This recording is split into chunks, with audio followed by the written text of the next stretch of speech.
Hello all, welcome back to Be a Creative. Today's video I am showing you the process of creating the Dina Wakley Gratitude Journal prompt, which was community. I started with my focal point. I've taken to sketching on my iPad. I did use a reference for this drawing and I'll be sure to credit and link that reference in the description box below.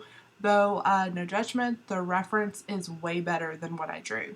I have been drawing on my iPad for the past couple of weeks because I find that I don't get as caught up in making mistakes if I can just hit that little undo button and I can print right from my iPad, which is what you're seeing here. I printed right on regular copy paper. There was nothing special about it. It may have been a little heavier weight than just regular, but because I have an inkjet printer instead of a laser, I am going to make sure that I gesso it really well with clear gesso, because the inkjet, as I have discovered when I was practicing this, will run and leak all over everything. So I'm just putting a really good coat of that down, and while that's drying, I'm going to start on my background. My apologies for the weird shadow. I don't know what that's about. I want to make sure to leave some white space on my page, so I'm using my Stabilo wall pencil to kind of make some guidelines for me. I'm going to keep all of my paint within those lines.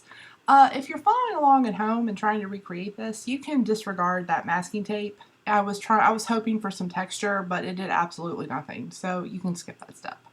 I have some Dina Wakley heavy body acrylic paint in lemon, ocean, and peacock with a little bit of white gesso, and I'm just smearing that all over the page. I'm going to add some cheddar and some lime at the bottom, forgetting that green and orange make brown, as you'll see here quite shortly. But I catch it fairly early so it doesn't go all over my page. I decided to smear it because I did that on a earlier journal page, I think for March, and I really like the technique. Now I'm going to go back in with some of her gloss sprays because I find myself wanting a little contrast, some gloss with the matte. I have her color Lemon, and I'm spraying it through one of her stencils. I did use Lemon in the acrylic, and I wanted to keep my colors kind of consistent. I was, shooting for making this look like I had a plan. As you can see, I didn't have really good coverage. The stencil wasn't really close to the paper, so it ran a little bit, and I just wiped that up with a baby wipe. Now I'm going back in with some of her Marine. I think that's the color. I'm not sure. Just check the description box below for a list of the full supplies. I want a little bit of contrast, so I have some collage papers that I had made previously. That is some of her white collage paper that I just sprayed some of her gloss sprays on and let dry. It's nothing super fancy. That's fuchsia, and I really like the color contrast between all of the blues with that little touch of red. As you can see, again, the page was not really dry, as I think I'm starting to get known for that. So I had smeared some of the acrylic paint over the collage paper, and I just decided to wipe it off and keep it moving. I really wanted something kind of crazy and messy with this background because the whole theme is community, and I feel like our community is a little crazy right now, so that's what I was trying to convey. I like that fuchsia so much, I went back in with a stencil right over the top, and I'm totally digging how that's turning out. While it's drying, I'm going to start working on my focal point. So the gesso is dried, and I'm going to use the scribble sticks, kind of like a watercolor palette. Okay, real talk. Please do not use me as an example for how to shade stuff. I will completely own that. I used to draw quite a bit, and I haven't in quite some time. I just recently started sketching and drawing again, and I'm a little rusty, which is why I use the reference photo. There's no shame in that. Every artist that ever starts out starts with a reference photo. That's how we learn. You learn by doing. So if you find yourself using reference photos and you feel bad about it, don't. I am a little known YouTuber, so you can completely trust me, and I feel like with 198 followers, I have the authority to speak on this matter. Don't feel bad if you use a reference photo, because everybody totally uses one. You'd be surprised. Just be sure to credit it if you do. Anyway, So, like I said, I am not the best at shading with color yet. I'm just trying to figure out in my head, based on the person's body posture, where the light would be hitting and using the darker colors to represent the dark parts. Though I just realized that that person is missing a second arm. Literally just realized that. So, you know what? We're just going to chalk that up to artist discretion. That was an artistic statement. It was a deliberate choice. I'm trying to convey a very intense artistic message with that. If you guys can figure out what that is, you can let me know, because I'm just talking out of my ass. That was an obvious mistake. I just forgot to add the arm. Anyway, I'm going back in with some elephant. I believe that's the name of the scribble stick. And I'm just trying to darken up those shaded areas just a little bit more. And now I'm going to add the highlights. That was too much. This is not Iron Man, and he is not shooting a laser out of the palm of his hand. So I'm just going to knock that back a little bit. It was way too much. I'm going to put a little bit of white over his face because there would be light there. And I'm going to do the same on his trunk, covering up most of that elephant. But you know what? That's okay. I like the effect that it gives.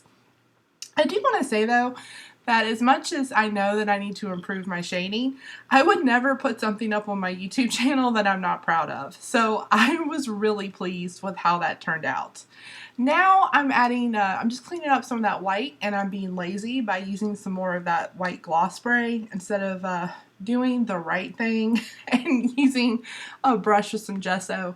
As you may have noticed, there was some overspray covering the main part of the page, and that bummed me out a little bit. Didn't intend for that to happen, but I just kind of kept it moving because I realized most of that's going to get covered up. I have some homemade washi tape that I made a while back. It's just masking tape with gesso and then random stamps over top of it. I'm adding that in to kind of add some neutral into the back, because as crazy as I wanted this to be, it did need to have some type of like coherence. And the hand was kind of fading into the background too. So I'm just adding another piece of that same collage paper from earlier. As you can see, stuff's still not dry, so it's smearing a little bit. I'm just going to wipe that up and not really worry about it. And because I wanted the background crazy, I wasn't too concerned with getting it like, you know, like glued down either. It's okay with me that some of that's still popped up. Now I have just a grid block stamp. I think it's by Wendy Vecchi. I don't know. Sometimes I feel like when I use the artist's name, I'm like name dropping, and I don't even know these people. So if I don't know, I might stop doing that. Let me know. Is it okay if I just list stuff in the description box and without having to continuously say their name? Feedback on that would be great. I live to serve my viewers. Truly. Anyway, I have that stamped down, and now it's time to make my like the title of the page. So what I'm doing is cutting up my sentiments. When Dina Wakley said the prompt was community always reminds me of Mr. Rogers and My Neighborhood. So I decided to go with look for the helpers. And my goal with the focal point was to make it look like someone was reaching out. Probably looking at this now, the fingers could have been bent just a bit more. The person could either be reaching out or giving you a high five. You know, it could go either way. But I have found hands are tricky, and if you bend them too much, it looks like the person is just grabbing you, and like from a horror movie, like they're reaching out from the page to grab your soul. There's a fine line with, you know, like someone reaching out saying, here, as an act of kindness and community, let me help you, versus reaching out to you from your original page trying to eat you. So, like I said, fine line. Anyway, I'm just going around the sentiment with a Fuji ball pen. I don't know. It's I don't know, it works and I haven't ruined it yet. That's all that really matters, I think. Just so it stands out a little bit from the page. And I'm going to add the rest of the quote from Mr. Rogers to that. He said that when he was a little boy and would see scary stuff on the news, he would turn to his mother and she would say, "Look for the helpers." Ever since I came across that, that's exactly what I do in times like this. I stop looking for all the scary stuff and I start looking for the helpers. I think that those of us that are reaching out and helping other people in whatever way that looks like are the best part of our community right now. You guys, I really hope you're staying safe, that you're staying mentally healthy. As always, thanks so much for your time, and I'll see you next time.